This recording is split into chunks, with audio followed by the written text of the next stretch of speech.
So in the UK, pacemakers have been implanted in babies as young as 5 days old to people who are over 100.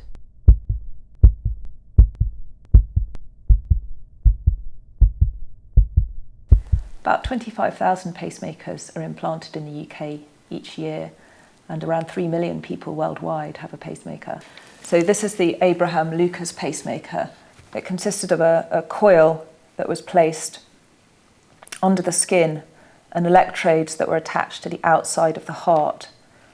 On the surface of the skin, a second coil was taped, usually with adhesive tape, and attached to a battery pack that would sit in the patient's pocket.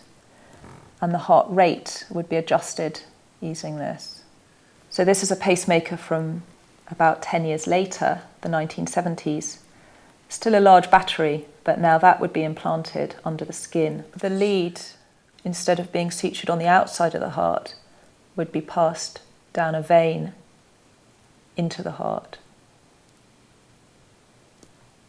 And then coming towards more modern pacemakers, they're getting much smaller, the size of a matchbox or less, and also really quite thin. So this is an example of a pacemaker lead or wire.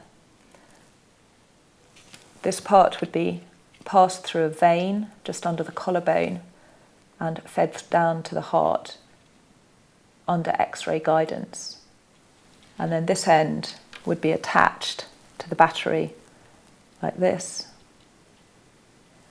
And then that would sit just under the collarbone here.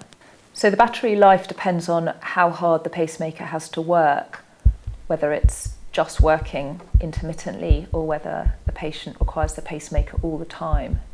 But on average, lithium batteries today will last between 6 and 10 years. When the battery is nearing its end of life, the patient will be asked to come up to the hospital for a battery change. The skin is reopened, the leads are disconnected, and a new battery is attached to the previous leads.